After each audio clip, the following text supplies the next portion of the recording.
बहुत गंभीर मामला है। 2016 में भी दंगे हुए थे, तो इसका मतलब सरकार की जांच होनी चाहिए कि इसका मतलब सरकार ने दंगे फैलवाए थे इसका मतलब। और फिर इस तरह की सरकार चाहती है कि दंगे दोबारा फैले। तो ये बहुत बड़ा गंभीर आरोप था कि भाई पूरे प्रदेश में अगर मुख्यमंत्री ही जातिवाद फैलाएगा तो फिर रहेगा क्या। तो ये दूसरा आरोप था। तीसरा आरोप उन्होंने लगाया था कि सबूत मिटा देती है सरकार। तो सबूत अगर मिटा देती है सरकार तो भ्रष्टाचार के सबूत मिटा देती है, तो इससे खतरनाक काम क्या होगा। और मुख्यमंत्री इस चीज़ में इन्वॉल्व है, तो ये तो बहुत गंभीर मामला है। इस मामले को लेकर ये तीन जो चीज़ें थी, इसके तहत हमने जनप्रतिनिधि धारा 125 अधिनियम 1951 के तहत ये मुकदमा दर्ज होना चाहिए।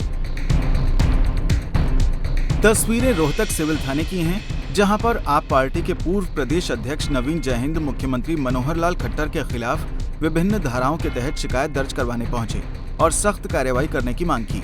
उन्होंने मांग की है कि मुख्यमंत्री के खिलाफ एफआईआर दर्ज की जाए। शिकायत का आधार भाजपा के सांसद अरविंद शर्मा द्वारा की गई प्रेस कॉन्फ्रेंस को बनाया गया है, जिसमें सांसद अरविंद शर्मा ने ये आरोप लगाए थे कि हरियाणा की सरकार भ्रष्टाचार के सबूतों को मिटाने और खाने में एक्सपर्ट है।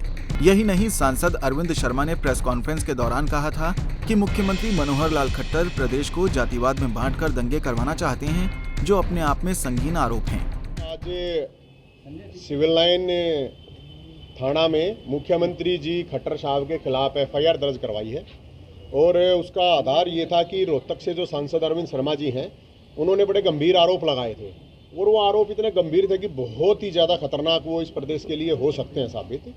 जो उन्होंने आरोप लगाए थे वो उन्हीं पार्टी के एमपी हैं और वो आरोप जो थे उसी को लेके हमने आज ये एप्लीकेशन दी है, शिकायत दर्ज कराई है कि एफआईआर मुख्यमंत्री जी के खिलाफ हो।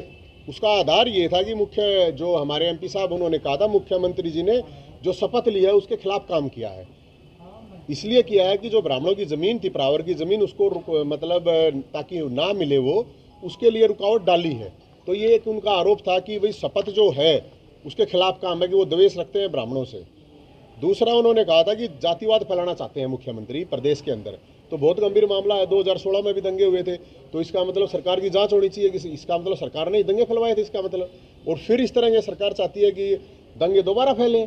तो ये बहुत बड़ा गंभीर आरोप था कि भाई पूरे प्रदेश में अगर मुख्यमंत्री ही जातिवाद फैलाएगा तो फिर रहेगा क्या। तो ये दूसरा आरोप था।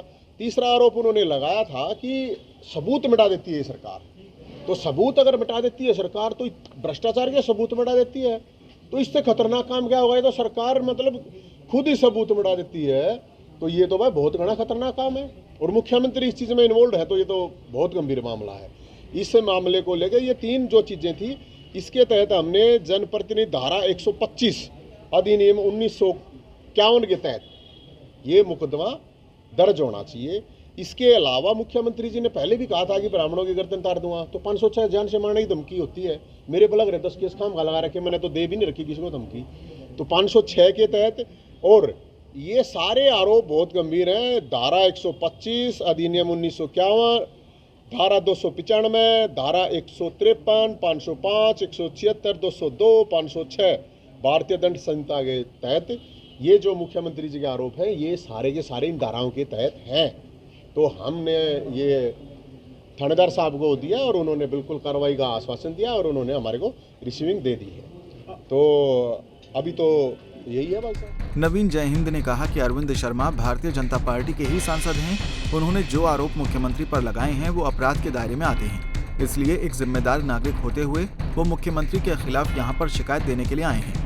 फिलहाल उन्होंने शिकायत सिविल लाइन थाने के थाना प्रभारी को दे दी है और उस पर कार्रवाई करने की मांग की है। उन्होंने बताया कि सांसद अरविंद शर्मा ने आरोप लगाया था कि प्रदेश की भाजपा सरकार भ्रष्टाचार के सबूतों को खाने और दबाने में एक्सपर्ट है, जो कि एक गंभीर आरोप है। यही नहीं, सांसद ने तो ये भी आरोप लगाया था कि मुख्यमंत्री प्रदेश को जाति पाति में बांटकर तोड़ना चाहते हैं और दंगे फैलाना चाहते हैं, इसलिए सभी आरोप आपराधिक धाराओं के दायरे में आते हैं। इसलिए उन्होंने मुख्यमंत्री पर एफआईआर दर्ज करने के लिए शिकायत दी है और थाना प्रभारी ने उन्हें कार्रवाई करने का आश्वासन दिया है। रोहतक से दीपक भारद्वाज, पंजाब केसरी टीवी। हमसे जुड़े रहने के लिए हमारे YouTube चैनल को सब्सक्राइब करें और नई वीडियो की नोटिफिकेशन के लिए बेल आइकॉन को दबाएं। अगर आप ये वीडियो Facebook पर देख रहे हैं तो लाइक जरूर करें और ज्यादा से ज्यादा शेयर करें। धन्यवाद।